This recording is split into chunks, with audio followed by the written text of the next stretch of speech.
Arkadaşlar bugün sakarca toplamaya çıktık. Annem de yanımda. Anne ne yapıyorsun? Sakarca topladık, ayıkladık. Bu ayıkladığımız sakarcalar. Evet.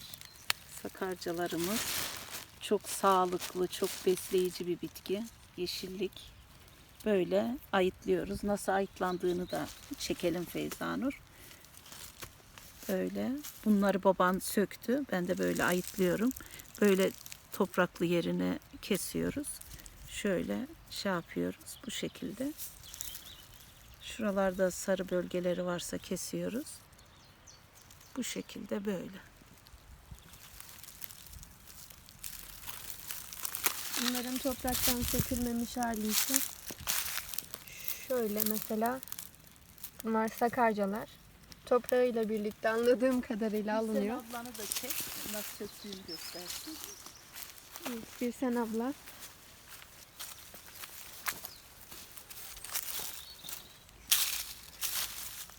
Bu şekilde koku çıkacak şekilde derin bir şekilde vuruyoruz.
Bu tarafta da bir var.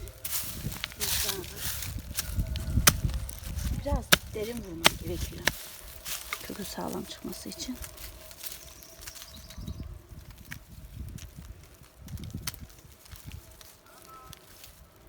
Çok güzeller.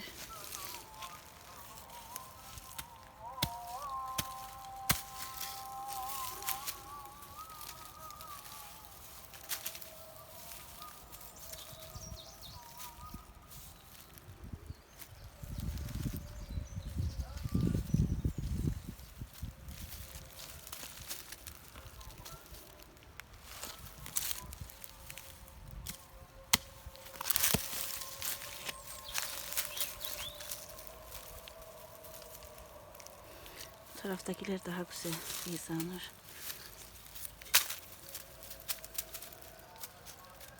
Daha iriler.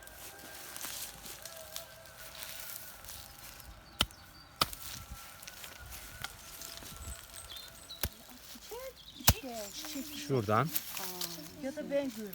çıkarıyoruz bunu. Sakarca burada. Bu sakarca. Bu sakarca. Yeni bir işe başlıyoruz şimdi. Bak şimdi şöyle açıyoruz. Açtık. Sonra bunu alıyoruz. Şuradan çıkarıyoruz.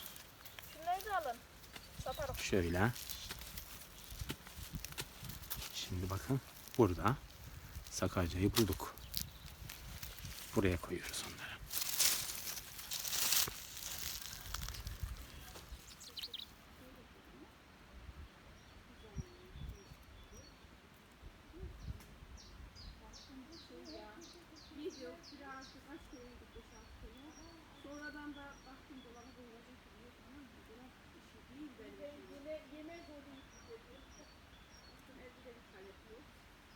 Telefon çok iyi ya.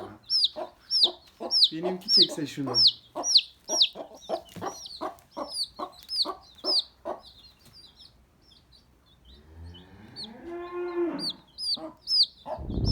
Şu an köyümüzdeyiz. Bahçemiz düzenlenmeden önceki son hali bu şekilde. Ben aşama aşama buranın videosunu çekeceğim. Şu anda böyle bir görüntüsü var. Bakalım ne olacak.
Evet. Şimdi temizliyoruz bunları böyle. Önceden dikmiştik. Bayağı da bir büyümüş, kalınlaşmış. Böyle. Bak şuna teyze. Bayağı kocaman. Evet, çok kalın olmuş. Gübresiz, organik.